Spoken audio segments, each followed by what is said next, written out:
Backstage, the show where we sit down with local artists and international artists and find out what's going on in their lives and in their careers. On Channel 82, where Bermuda shines through. Good day, I'm Mr. Magic, and welcome to Backstage, the inaugural kickoff show, the talk show where we sit down and talk with entertainers about their lives, what they're doing, where they're going, and where they came from. I am so pleased today to have as my very first guest here on Backstage, the incomparable Robin Gibbons. I say incomparable because you've been around for a while. Hey. Not a while at all. Come on now. I mean, we're talking about the days where you were on television as a young child, young actress. Yes. And moving forward to the movies Yes. and Broadway.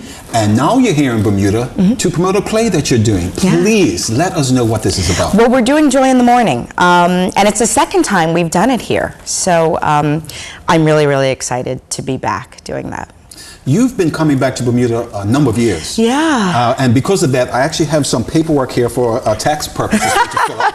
I'm sure. That's what we were always at the rugby match, and somebody said, okay, they should just make you a Bermudian. And so, you are. I know, I right? tell people, if you've been here more than 3 times, yes? you're a Bermudian. Okay, good. I'm happy to hear that. You're an honorary Bermudian. Yay! You just made me very happy. I'm glad to hear that. So let's talk about this play. Again, the second time you've come here, and I know it's been a success for you, and you're bringing it here to show the Bermudians your skill as a playwright, producer, and everything else. We know your skills as an actress. Right. What are we going to expect from this? Well, you know, it's been sort of an interesting journey. This is the closest thing I can equate it to when you hear music artists talk about, wow, I've been working on this CD or this album, this story for many years. And in many respects, that's what this play has been for me. It's based on a book that my mom wrote many years ago. We first did it at Carnegie Hall in New York City with myself and James Avery, who's a dear friend of mine, who I once brought to Bermuda. So we had a good time here. And Yolanda Adams and Johnny Gill.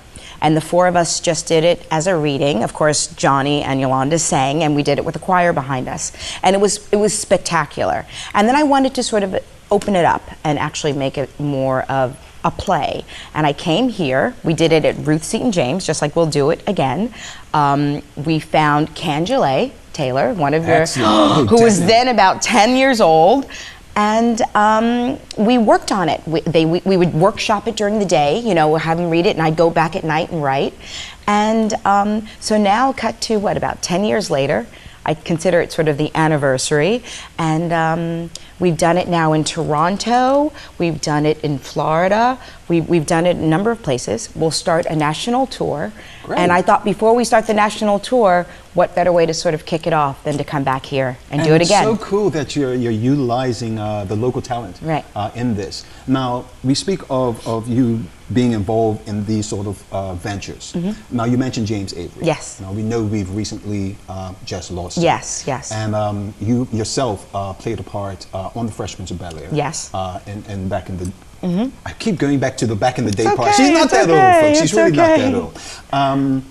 As an actor, and he personified acting in a lot of the roles that he played. How was it working with him? Well, James, you know, I am sort of old school. The business has changed quite a bit. I mean, I started studying acting when I was 10 years old at the American Academy of Dramatic Arts, and in many respects, James and I are from the same ilk, where we really respected the craft of acting, and you studied it and you learned it, and so we were from that same ilk. We went on to do Sparks together, another TV series with Terrence Howard and Kim Whitley, and he was a Shakespearean actor. He was funny, as we all know. He could pretty much do it all, and he was truly a magnificent man. We have the same birthday, November 27th. So you're Scorpion? I'm Sagittarius. Sagittarius, you're on the border. Sagittarius. Because I just recently, November 2nd is my thing. Well, happy birthday. Well, happy belated birthday. Well, thank you very much. So James and I shared our birthday. I will certainly toast him this Thanksgiving, our birthday. And I loved him. He was also just a very dear friend. was fantastic. It's really nice to hear, and the way you speak highly of him really says a lot for the man that he was. Yes. I mean, like you said, everyone knew him as this comedian. Yes. But didn't know he was a very serious actor as well. Truly, In some of the classically movies that I've trained. seen, yes. And big. I mean, he was huge. You know, He was like what, 6'7", something like that? He's like this gentle giant. You know, he'd like wrap his arms around you. He's such a teddy bear. He's wonderful. That's just fantastic. We're going to know more about what's going on with you, and we're going to do that right after this. We'll be back with more Backstage with Robin Givens. I'm Mr. Magic. See you in the morning. Bermudian. She is. She's Bermudian.